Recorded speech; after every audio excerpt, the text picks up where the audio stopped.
Appliquer ce qui est au cœur de la réussite d'une bonne vie? La clé principale de la bonne vie. La clé majeure n'est pas d'apprendre à se fixer des objectifs, ce n'est pas d'apprendre à mieux gérer son temps. Ce n'est pas de maîtriser les attributs du leadership. Chaque jour de 1000 façons différentes. Nous essayons de nous améliorer en apprenant comment faire les choses. Nous passons notre vie à accumuler des connaissances dans les salles de classe, dans les manuels et dans les expériences.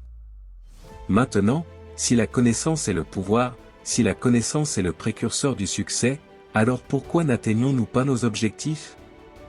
Pourquoi, en dépit de toutes nos connaissances et de nos expériences collectives, nous retrouvons-nous aérés sans but? Nous contentons d'une vie d'existence plutôt que d'une vie de substance. Les réponses à cette question peuvent être nombreuses. Vos réponses peuvent être différentes de celles de vos associés, de votre conjoint ou de vos amis. Bien qu'il puisse y avoir de nombreuses réponses à cette question, la réponse fondamentale est l'absence de discipline appliquée. Tout ce que nous savons. C'est le mot-clé discipline, autodiscipline. Nous pourrions ajouter un autre mot ici, autodiscipline, constante. Peu importe que vous soyez intelligent ou que vous sachiez beaucoup de choses, si vous ne les utilisez pas, peu importe que vous ayez obtenu votre diplôme avec mention. Si vous êtes coincé dans un emploi mal rémunéré, il importe peu que vous ayez assisté à tous les séminaires qui se sont tenus en ville.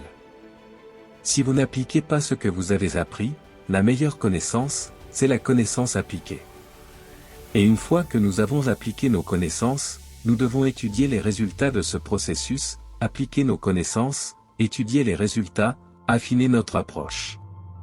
Enfin, en essayant et en observant, en affinant et en essayant encore. Nos connaissances produiront inévitablement des résultats dignes, des résultats admirables et avec la joie et les résultats de nos efforts, nous continuons à appliquer, à apprendre, à observer, à alimenter notre ambition avec le renforcement positif d'un progrès continu. Très vite, nous nous trouvons emportés dans une spirale de réussite. Une ascension verticale vers le succès et l'extase de cette expérience totale nous permet de triompher de la tragédie, de l'ennui et de la médiocrité. Mais pour que ce processus fonctionne, nous devons d'abord maîtriser l'art de la discipline, l'autodiscipline, une autodiscipline constante. Il faut une autodiscipline constante pour maîtriser l'art de fixer des objectifs, pour maîtriser l'art de la gestion du temps, pour maîtriser l'art du leadership, pour maîtriser l'art de la parentalité et des relations. Si nous ne faisons pas de l'autodiscipline constante une partie de notre vie quotidienne, les résultats que nous recherchons seront sporadiques et insaisissables. Il faut un effort constant pour gérer véritablement notre temps précieux. Sinon, nous serons constamment frustrés. Notre temps sera accaparé par d'autres personnes dont les exigences sont plus fortes que les nôtres. Il faut de la discipline pour vaincre les voiles lancinantes de notre esprit, la peur de l'échec, la peur du succès, la peur de la pauvreté, la peur d'un cœur brisé. Il faut de la discipline pour continuer à essayer lorsque cette voix lancinante en nous évoque la possibilité d'un échec. Il faut de la discipline pour admettre nos erreurs et reconnaître nos limites. La voix de l'ego humain nous parle à tous. Parfois, la voix de l'ego nous dit que nous devrions magnifier notre valeur au-delà de nos résultats. Elle nous pousse à exagérer, à ne pas être totalement honnête. Il faut de la discipline pour être totalement honnête avec soi-même et avec les autres. Soyez certain d'une chose. Toute exagération de la vérité, une fois détectée par les autres, détruit notre crédibilité et rend suspecte tout ce que nous disons et faisons. Dès qu'un collègue de travail se rend compte que nous avons tendance à exagérer, devinez quoi?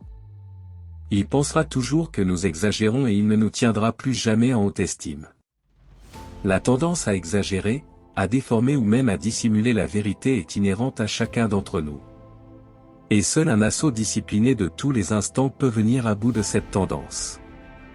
Il faut de la discipline pour changer une habitude, car les habitudes se forment un peu chaque jour. Une fois que les habitudes sont formées, elles agissent comme un câble géant.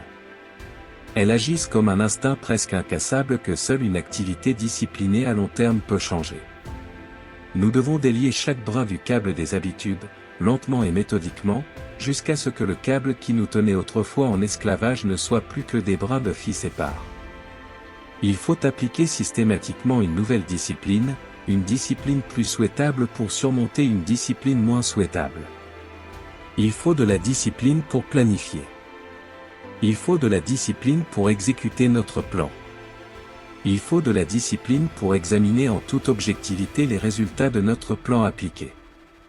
Et il faut de la discipline pour changer soit notre plan, soit notre méthode d'exécution de ce plan. Si les résultats sont mauvais, il faut de la discipline pour être ferme lorsque le monde nous jette des opinions à la figure. Il faut de la discipline pour réfléchir à la valeur de l'opinion d'autrui. Lorsque notre orgueil et notre arrogance nous amènent à croire que nous sommes les seuls à avoir les réponses. La discipline est une conscience humaine constante de la nécessité d'agir. Il y a un acte conscient de notre part pour mettre en œuvre cette action.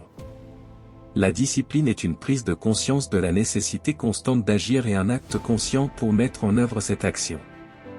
Si notre prise de conscience et notre mise en œuvre se produisent en même temps, nous commençons alors une séquence précieuse d'activités disciplinées. Voici maintenant l'autre aspect de la discipline. Si un laps de temps considérable s'écoule entre le moment de la prise de conscience et celui de la mise en œuvre, on parle alors de procrastination, c'est-à-dire de faire les choses demain au lieu d'aujourd'hui. La procrastination. L'opposé presque exact de la discipline. La voie. On nous dit fais-le. La discipline dit alors fais-le maintenant. Fais-le au mieux de tes capacités. Aujourd'hui, demain et toujours. Jusqu'à ce que finalement, l'acte louable devienne instinctif. La procrastination dit plus tard demain, dès que j'en aurai l'occasion. La procrastination dit aussi faites ce qui est nécessaire pour vous en sortir ou pour impressionner les autres. Faites ce que vous pouvez, mais pas ce que vous devez. Dans toutes les circonstances auxquelles nous sommes confrontés, ces deux choix nous sont constamment présentés, faire maintenant ou faire plus tard. Discipline et procrastination, choix entre une existence disciplinée portant le fruit de l'accomplissement et du contentement, ou la procrastination, la vie facile pour laquelle l'avenir ne portera aucun fruit, seulement les branches nues de la médiocrité. Les récompenses d'une vie disciplinée sont grandes, mais elles sont souvent reportées à un moment ultérieur.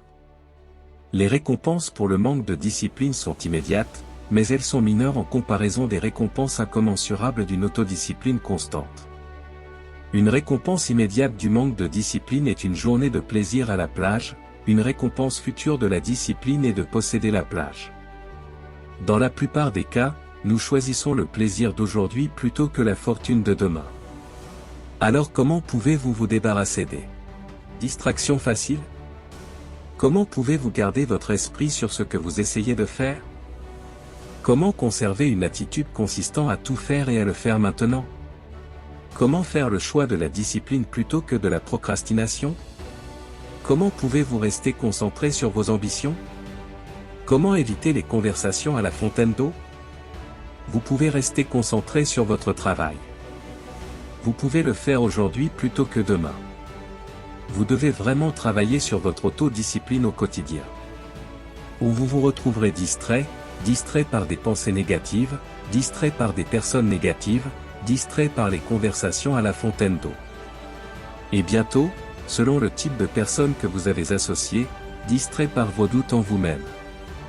Ne sous-estimez jamais le pouvoir de l'influence et des associations et ne sous-estimez jamais le pouvoir de votre propre autodiscipline constante. Maintenant, regardons de plus près la discipline. La véritable discipline n'est pas l'option la plus facile. La plupart des gens préfèrent dormir jusqu'à 22 heures et se lever à 6 heures. Il est plus facile de se coucher tard, de dormir tard, d'arriver tard, de partir tôt. C'est plus facile de ne pas lire. C'est plus facile d'allumer la télévision que d'ouvrir un livre. Il est plus facile de faire juste assez que de tout faire. Il est toujours plus facile d'attendre que d'agir. Essayer est toujours plus facile que faire. Imaginez ce que serait la vie si nous n'avions pas à faire notre lit le matin, à garder notre garage propre, à payer nos impôts ou à nous présenter au travail demain. Ne serait-ce pas fascinant si nous n'avions pas à faire ces choses? Ne serait-ce pas fascinant? Que deviendrait-on à votre avis? Vous avez raison, pas grand-chose. Quelle qu'en soit la raison, Le système dans lequel nous vivons et auquel nous contribuons est conçu pour rendre les choses les plus faciles de la vie, les moins rentables. Ce qui est rentable semble être le plus difficile.